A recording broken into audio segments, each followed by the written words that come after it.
I'd now like to invite Councillor Sylvie Ellsmore, Deputy Lord Mayor. Would you like to stand here? Thanks everyone, and look, it's wonderful to be here at public meetings and community events. My favourite way to spend a Friday night, actually, because I always walk away inspired about the fact people are willing to give up their time, and I know that that's the only way that we win or protect anything in our community. I mean, as obviously as a matter of protocol and enough respect, I wanted to start by acknowledging that we're on Gadigal country. Gadigal is the Eora Nation. And we do that particularly when I'm at public meetings where we're talking about public space and what we control and who gets to control that space. It's so important because the inner city is, as a site of invasion and first contact and colonisation, there's always been a contested space, and that history of resistance to powerful interests and elite interests being able to control where people can live, who can live in the city. I know many of the people in this room have been involved in those campaigns for a long time, but what has been protected through the green bands and beyond is because of the movements of people. Part of what we're seeing and the decision making that we are watching the Liberals is because a lot of the wins that had been won in the community about how decisions about public land needed to be made and who got to control, whether it was just a minister deciding with a quiet strike of his pen, it's usually a he, about what was going to happen with our community assets, was the sorts of things that would be used to have more transparency go through the Parliament, but over the years, particularly of this state Liberal government, we see decision making quietly moved away from those forums our assets moved into various authorities and holdings, business cases with private developers where we get to find out that a deal has been done and the government's locked us into the way something's going to look. And part of the solution about saving the powerhouse has to be about us attacking and changing that system that enables decisions to be made that way. Because that's part of how we're back here. Because, the community fought and won for something, but it's still left the trust in a few ministers who were going to be able to undo it without having to go to Parliament and without that scrutiny and transparency.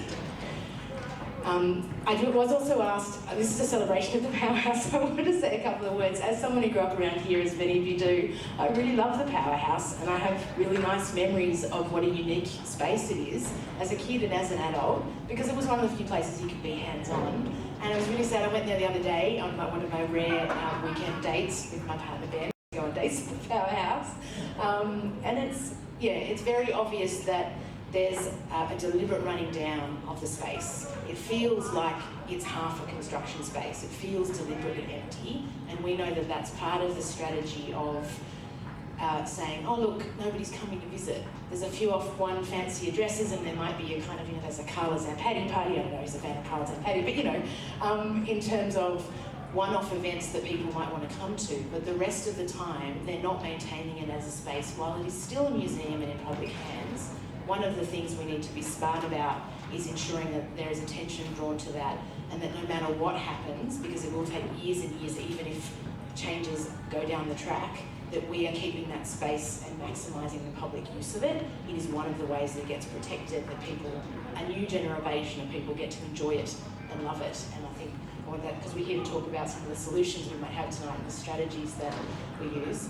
I was having a look back because Jamie was really sad he couldn't be here tonight, but he was also reminding me of some of the amazing things that you as the community did as strategies throughout the campaign, the petition with 10,000 signatures, the various rallies that were building all the way through to keep the pressure on, strategically moving motions on the floor of Parliament where Liberals would cross the floor targeting Labor to get Labor to flip their position, the parliamentary inquiry that was mentioned. One of the reasons why this campaign was so successful was the commitment of you to keep it going, but also that bringing together the community partnership with people in Parliament who can amplify your voices, and that's going to be part of, particularly as the election comes up, that we need to do that again. And I'm here obviously as a Greens member to make that commitment on behalf of the Greens and on behalf of the local member who's a Green, but also for the City of Sydney Council as another forum that has a big voice, that also needs to stand with you and under your lead find ways to strengthen and help you build on some of those tactics again. and use the resources that we have available to us, because we're big government institutions, to support your community campaign. I guess the last thing I just wanted to say, I said it, is one of the other things, and it's tricky to do this, there's something going on in our city at the moment. The selling off the powerhouse is part of this site. It's not technically a sell-off, but the idea that you renew something by giving it almost exclusively over to private interests that make it no longer free and public to control for any period of time is effectively a privatisation. And we see it, the language that is being used across nearly every single one of the pieces of public land that are left in the city, the transport land, the other public spaces that we have. It's like the Liberal government said, we're about to lose, we have to press go on every single possible privatisation project that we have.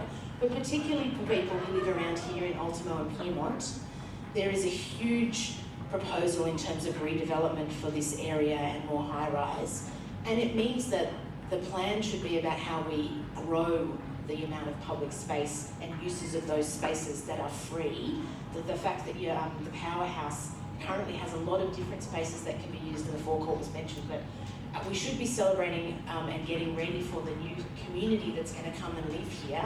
Our city is going to grow, but we also really need to be pushing back and calling this for what it is in terms of privatisation and making the link to where it's going on everywhere else. Because one of the ways the community often doesn't win things is you get bamboozled with lots of different pockets of things at once. And I know about you, but at the moment it feels like there's an attack on all sides, and it makes it hard to cut through. The way we can win is partly by telling a story that shows how that's all linked together. It's all part of the same thing, and it's also because, as you guys know, the alliances that you build help you win campaigns too. There's a lot of alliances to be built with the other groups fighting similar things against privatisation, where there are key elements of their story, or at least the steps the government is following, that are very similar to yours. So I want to say thank you for inviting me. I'm very interested in helping this campaign however I can and brainstorming that with you under your leadership. But I also wanted to say again, it's just really nice to be somewhere on a Friday night with a bunch of volunteers who want to make their communities better, but also one that have proven that you are in the fight for the long haul and you're not going anywhere, because that's how you win things. So thank you.